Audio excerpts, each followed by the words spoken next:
ಈಗ ಆಧ್ಯಾತ್ಮಿಕ ಚಿಂತಕರು ಆದಂತಹ ಭಾನುಪ್ರಕಾಶ್ ಶರ್ಮಾ ಅವರು ದೂರವಾಣಿ ಸಂಪರ್ಕದಲ್ಲಿದ್ದಾರೆ. ಗುರುಗಳೇ ನಮಸ್ತೆ. ಈ ದಿನದ ವಿಶೇಷತೆ, ಪ್ರಧಾನಿ ನರೇಂದ್ರ ಮೋದಿ ಅವರು ಅಮೃತ ಸ್ನಾನದಲ್ಲಿ ಭಾಗಿಯಾಗಿದ್ದಾರೆ, ಅದರ ಬಗ್ಗೆ ಎಕ್ಸ್ಪ್ಲೇನ್ ಮಾಡಿ, ವಿಶೇಷತೆ ಬಗ್ಗೆ ತಿಳಿಸ್ಕೊಡಿ ಗುರುಗಳೇ. ಖಂಡಿತವಾಗಿ ಇದು ಬಹಳ ವಿಶೇಷವಾದಂತಹ ದಿನ. ಮಾಘ ಮಾಸದ ಶುಕ್ಲ ಪಕ್ಷದ ಇವತ್ತು ಅರುಣೋದಯದಲ್ಲಿ ಸಪ್ತಮಿ ಇದ್ದು ನಂತರ ಅಷ್ಟಮಿ ಬಂದಿದೆ. ಜೊತೆಗೆ ಮಾಘ ಮಾಸದಲ್ಲೇ ಸ್ನಾನ ವಿಶೇಷ. ಇದು ಸೂರ್ಯನಿಗೆ ವಿಶೇಷವಾದಂತಹ ಮಾಸ. ಯಾಕೆಂದ್ರೆ ಭಗವಾನ್ ಸೂರ್ಯನಾರಾಯಣ ಜಗತ್ತಿಗೆ ಕಲ್ಯಾಣವನ್ನ ಉಂಟು ಮಾಡಲು ನಮಗೆಲ್ಲರಿಗೂ ಸಹಿತ ಅವನೇ ಕಣ್ಣು. ಆದ್ರಿಂದ ಅಂತವನಿಗೆ ವಿಶೇಷವಾದಂತಹ ಪೂಜೆಗಳನ್ನು ಮಾಡುವಂತಹ ಮಾಸಗಳೇ ಮಾಘ ಮಾಸ. ಅದಕ್ಕೆ ಸೂರ್ಯ ಲೋಕದಲ್ಲಿ ಅಲ್ಲಿ ಅರ್ಘ್ಯ ಕೊಡ್ತಾ ಇದ್ದಾರೆ ಮೋದಿಯವರು. ಯಾಕೆ ಅಂತ ನಾವು ಎಲ್ರಿಗೂ ಪ್ರಶ್ನೆ ಬರುತ್ತೆ. ಈ ಮಾಘ ಮಾಸದಲ್ಲಿ ಸೂರ್ಯನಿಗೆ ಯಾರು ಅರ್ಘ್ಯವನ್ನು ಕೊಡ್ತಾರೋ ಅವರಿಗೆ ವಿಶೇಷವಾದಂತಹ ಫಲವನ್ನು ಕೊಡ್ತಾರೆ. ನಮಸ್ಕಾರ ಮಾಡಿದ್ರೆ ಸಾಕು, ನಮಸ್ಕಾರ ಪ್ರಿಯೋಭಾನು ಅಂತ ಕರೆದಿದ್ದಾರೆ. ಹಾಗೆ ಈ ಒಂದು ದಿನ ವಿಶೇಷವಾಗಿ ಸಂಗಮಗಳು, ಅಲ್ಲಿ ಗಂಗಾ, ಯಮುನಾ, ಸರಸ್ವತಿ ಮೂರೂ ನದಿಗಳು ಸೇರುವಂತಹ ಜಾಗವಾಗಿದೆ. ಅದರಲ್ಲೂ ಕುಂಭಮೇಳದ 48 ದಿನದ ಮಂಡಲ ಮಧ್ಯದಲ್ಲಿ ಬರ್ತಾ ಇದೆ. ಅದರಲ್ಲೂ ಮಾಘ ಮಾಸ ಬಂದಿದೆ. ಅದರಲ್ಲೂ ವಿಶೇಷವಾದಂತಹ ಯೋಗ ಗಳಿಗಳು ಇವತ್ತಿಗೆ ಸೇರ್ಕೊಂಡಿದೆ. ಅಂತ ದಿನ ನರೇಂದ್ರ ಮೋದಿ ಅವರು ಆಯ್ಕೆ ಮಾಡ್ಕೊಂಡಿದ್ದಾರೆ.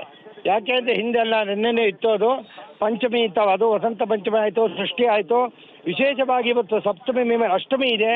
ಆದ್ರಿಂದ ವಿಶೇಷವಾದಂತಹ ಪೂಜೆಗಳನ್ನು ಮಾಡುವಂತ ದಿನಗಳಾಗಿದೆ.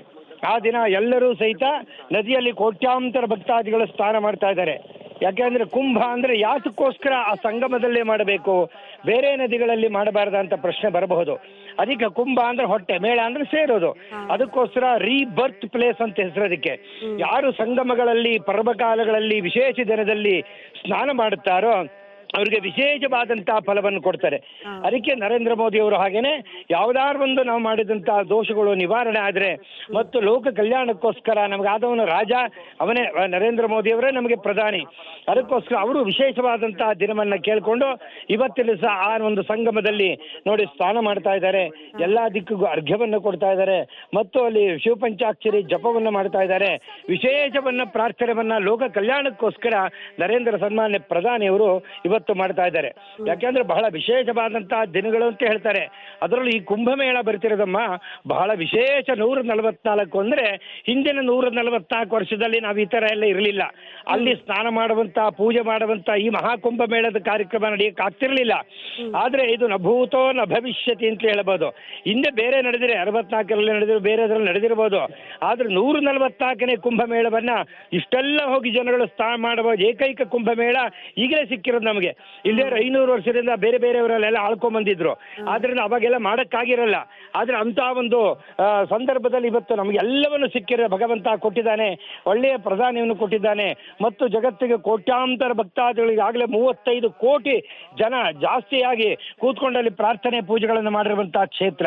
ಅಲ್ಲಿ ಇವತ್ತು ನಮ್ಮೆಲ್ಲರ ನಾಯಕ ಪ್ರಧಾನಮಂತ್ರಿ ಬಂದು ಇವತ್ತಲ್ಲಿ ಸ್ನಾನ ಮಾಡ್ತಿದ್ದಾರೆ, ಭಗವಂತನ ಪ್ರಾರ್ಥನೆ ಮಾಡ್ತಿದ್ದಾರೆ. ನಮಗೆಲ್ಲ ಖುಷಿ ಆಗುತ್ತೆ. ಆ ಸೂರ್ಯನಾರಾಯಣ ಇನ್ನೂ ಹೆಚ್ಚಿನ ಕೀರ್ತಿ ಯಶಸ್ಸನ್ನು ಕೊಟ್ಟು ಇಡೀ ಲೋಕ ಕಲ್ಯಾಣಕ್ಕಾಗಿ ಎಲ್ಲ ಅರ್ಘ್ಯವನ್ನು ಕೊಟ್ಟು ಪ್ರಾರ್ಥನೆ ಮಾಡುತ್ತಿದ್ದಾರೆ. ಅದೆಲ್ಲ ನಮಗೆ ಸಂತೋಷ ಆಗಿದೆ. ಓಕೆ ಗುರುಗಳ, ಇನ್ನೊಂದು ಪ್ರಶ್ನೆ. ಈಗ ಗಂಗೆನ ನಾವು ಪವಿತ್ರ ಅಂತೀವಿ. ಆ ಗಂಗೆ, ಯಮುನೆ ಮತ್ತು ಸರಸ್ವತಿ ಅಂತರ್ಗಾಮಿಯಾಗಿ ಹರಿಯುವಂತಹ ಸಂಗಮ, ಅಲ್ಲಿ 3 ಬಾರಿ ಮಿಂದೇಳ್ತಾರೆ. ಮತ್ತೊಂದು ಕಡೆ ನಾವು ಪ್ರಧಾನಿ ನರೇಂದ್ರ ಮೋದಿ ಅವರು ರುದ್ರಾಕ್ಷ ಹಿಡ್ಕೊಂಡು ಜಪ ಮಾಡ್ತಾ ಇರುವಂತಹ ದೃಶ್ಯವನ್ನ ಕೂಡ ಗಮನಿಸ್ತಾ ಇದ್ವಿ. ಆ ವಿಶೇಷತೆ ಬಗ್ಗೆ ತಿಳಿಸ್ಕೊಡಿ ಗುರುಗಳೇ. ಗಂಗೆ ಗಂಗಾ ಗಂಗೇತಿ ಯೋ ಬ್ರೂಯಾತ್ ಯೋಜನಾನಾಂ ಶತೈರಪಿ ಮುಚ್ಚತೆ ಸರ್ವ ಪಾಪೇಭ್ಯ ವಿಷ್ಣು ಲೋಕಂ ಜಗತ್. ಗಂಗೆ ಅಲ್ಲಿ ಹರಿತಿರೋದೊಂದೇ ಇಲ್ಲ, ಎಲ್ಲೆಲ್ಲಿ ಗಂಗೆ ಹರಿತಳು 100 ಯೋಜನೆಗಳು ಗಂಗೆಯಿಂದ ಶುದ್ಧಿ ಆಗ್ತವೆ. ಆದ್ರೆ ಸಂಗಮ ಸಿಗೋದಿಲ್ಲ ಅನ್ನೋಕ್ಕೋಸ್ಕರ ಎಲ್ಲ ಅಲ್ಲಿ ಬರ್ತಾರೆ. ಗಂಗಾ ಗಂಗೇತಿ ಯೋ ಬ್ರೂಯಾತ್. ಆದ್ರಿಂದ ಅವಳು ಯೋಜನೆಗಳನ್ನ ಶುದ್ಧಿ ಮಾಡಿದಂತ ಗಂಗೆ ದೇವಗಂಗೆ ಕಣ್ರಿ. ವಿಷ್ಣುವಿನ ಪಾದದಿಂದ ಹುಟ್ಟಿ ಶಿವನ ಜಟಾಜೂಟದಲ್ಲಿ ಬಂದಿಯಾಗಿ ಹರಿದ್ವಾರದಲ್ಲಿ ತನ್ನ ಮೈದಾನಗಳನ್ನ ಪಡೆದು ಲೋಕ ಕಲ್ಯಾಣಕ್ಕೋಸ್ಕರ ಸಗರ ಚಕ್ರವರ್ತಿ ಎಲ್ಲರಿಗೂ ಸಹಿತ ಮೋಕ್ಷವನ್ನು ಕೊಡೋದಕ್ಕೋಸ್ಕರ ಭಗೀರಥನ ತಪಸ್ಸಿನ ಸಹಾಯದಿಂದ ಬಂದಂತ ಗಂಗೆ ಅವಳು ಆ ಭಸ್ಮ ಹರದ ಮೇಲೆ ಮೋಕ್ಷ ಕೊಟ್ಟಿದ್ದಾಳೆ. ಅಂದ್ರೆ ಇನ್ನು ನಾವು ಅವಳೆಲ್ಲ ಬದುಕಿರುವಾಗ ನಾವು ನಮ್ಮ ದೇಹದಲ್ಲಿ ಮುಳುಗಿ ಸ್ನಾನ ಮಾಡಿದರೆ ಇನ್ನೆಂತ ಫಲಗಳನ್ನು ಕೊಡಬಹುದು ಗಂಗೆ. ಯಮುನೆನೂ ಅಷ್ಟೇ, ಕೃಷ್ಣನ ಭಾಗವತವನ್ನ ಸಂಪೂರ್ಣವಾಗಿ ಕೇಳಿದಾಳೆ, ನೋಡಿದಾಳೆ ರೀ ಆ ಯಮುನೆ. ಕೃಷ್ಣನ ಕೊಳಲ ನಾದವನ್ನು ನೋಡುವಂತಹ ಯಮುನೆ.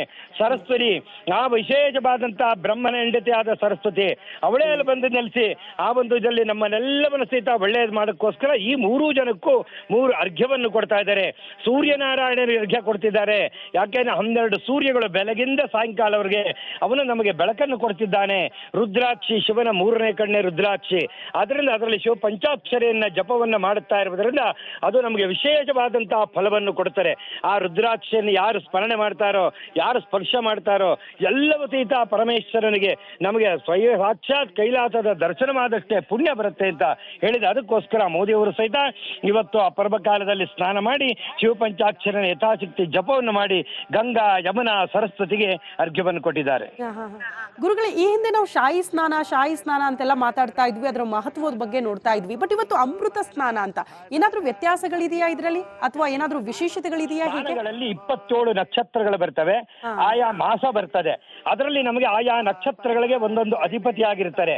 ಆ ನಕ್ಷತ್ರಗಳ ಬೆಳಕು ಆ ಭೂಮಿಯ ಮೇಲೆ ಬಿದ್ದಾಗ, ನದಿಯ ಮೇಲೆ ಸ್ಪರ್ಶವಾದಾಗ ನಮಗೆ ವಿಶೇಷ ಸ್ನಾನಗಳನ್ನ ಹೇಳ್ತಾರೆ. ಮೊದಲನೇದೇ ಸಂಕ್ರಮಣ ಸ್ನಾನ ಮಾಡಿದ್ವಿ. ಅವತ್ತಿನ ಮಕರ ಸಂಕ್ರಾಂತಿ, ಸೂರ್ಯನ ಮಕರ ರಾಶಿಯನ್ನು ಪ್ರವೇಶ ಮಾಡುವ ಪುಣ್ಯ ಕಾಲ ಕಂಡ್ರೆ ಇದು ದೇವತೆಗಳೆಲ್ಲ ಎಚ್ಚರಗೊಳ್ಳುತ್ತಾರೆ. ಅಲ್ಲಿ ನಾವು ಸ್ನಾನವನ್ನು ಪೂಜೆಗಳನ್ನ ಮಾಡಿದ್ವಿ ಅವತ್ತು. ನಂತರ ಇನ್ನೊಂದು ಮೌನಿ ಅಮಾವಾಸ್ಯೆ ಅಂತ, ನಾನು ಅಲ್ಲೇ ಇದ್ದೆ ಅವತ್ತಿನ ಸಹ ಆ ಸ್ನಾನವನ್ನು ಮಾಡಿದ್ವಿ. ವಿಶೇಷವಾದಂತಹ ಪರ್ವಕಾಲ. ಸೂರ್ಯ, ಚಂದ್ರ, 6 ಗ್ರಹಗಳು ಸಮತೋಲನ ಸರಳ ರೇಖೆಯಲ್ಲಿರುವಂತ ಗ್ರಹಗಳು ಸಂದರ್ಭದಲ್ಲಿ ನಾವು ಸ್ನಾನವನ್ನು ಮಾಡುವುದು. ಹಾಗೆ ವಸಂತ ಪಂಚಮಿ ಅಂತ ನಿನ್ನೆ ಮಾಡಿದ್ರು. ಬಹಳ ವಿಶೇಷವಾದಂತಹ ಪಂಚಮಿಗೆ ಪ್ರಾಮುಖ್ಯತೆಯನ್ನು ಕೊಟ್ಟಿದ್ದಾರೆ ಪರಮೇಶ್ವರ. ಮಾಘ ಮಾಸದ ಪಂಚಮಿ, ಆ ಒಂದು ಸೂರ್ಯನಿಗೂ ವಿಶೇಷವಾದಂತಹ ಇಷ್ಟವಾದಂತಹ ದಿನಗಳೇ ಈ 8 ದಿನಗಳಾಗಿರ್ತವೆ. ನಂತರ ಇವತ್ತು ವಿಶೇಷವಾಗಿ ಅಷ್ಟಮಿ ಆದರೂ ಸಪ್ತಮಿ ಮೇಲೆ ಅಷ್ಟಮಿ ಇದೆ ಇವತ್ತು ನಮ್ಗೆ ಈ ಕಡೆ ಎಲ್ಲ. ಅದು ಉತ್ತರ ಭಾರತ. ಅಲ್ಲಿ ನಮ್ದು ಸೌರಮಾನ, ಚಾಂದ್ರಮಾನ ಆದರೆ ಅಲ್ಲಿ ಬಾರಸ್ಪತ್ಯಮಾನ ಲೆಕ್ಕಕ್ಕೆ ತಗೋತಾರೆ. ಆದ್ರಿಂದ ಅಲ್ಲಿ ಇವತ್ತು ವಿಶೇಷವಾದಂತಹ ಮುಹೂರ್ತವನ್ನ 3 ದಿನಗಳ ಕಾಲ ಇವತ್ತು ಅಮೃತ ಕಾಲ ಅಂತ ಕರೀತಾರೆ. ಆದ್ದರಿಂದ ನಂತರ ಇನ್ನೂ 2 ಸ್ಥಾನಗಳು ಮುಂದೆ ಬರ್ತವೆ. ಅದು ಕೊನೆಯದು ಮಹಾಶಿವರಾತ್ರಿಯ ಸ್ಥಾನ ಆಗ್ತಾರೆ. ಅದಕ್ಕೆ ಇಷ್ಟು ಕೆಲವು ಒಂದೊಂದು ಸ್ಥಾನಕ್ಕೆ ಒಂದೊಂದು. ಅಲ್ಲಿ ಕೆಲವರು ಸನ್ಯಾಸಿಗಳಿಗೆ ಬೇರೆ ದಿನ, ಮತ್ತೆ ಸಾಧುಗಳಿಗೆ ಬೇರೆ ದಿನ, ಗೃಹಸ್ಥನಿಗೆ ಬೇರೆ ದಿನ, ಬ್ರಹ್ಮಚಾರಿಗೆ ಬೇರೆ ದಿನ. ಆಯಾ ಸ್ಥಾನಗಳನ್ನ ಮಾಡಿದ್ರೆ ಆಯಾ ಪುಣ್ಯ ಫಲಗಳು ಬರುತ್ತೆ ಅಂತ ನಮ್ಗೆ ಹೇಳ್ತವೆ. ಓಕೆ, ಧನ್ಯವಾದಗಳು ಗುರುಗಳೇ, ಇಷ್ಟೊತ್ತು ನಮ್ಮ ಜೊತೆಗೆ ಮಾತನಾಡಿದ್ದಕ್ಕೆ, ಜೊತೆಗೆ ವಿಶೇಷತೆ ಬಗ್ಗೆ ತಿಳಿಸ್ಕೊಟ್ಟಿದ್ದಕ್ಕೆ.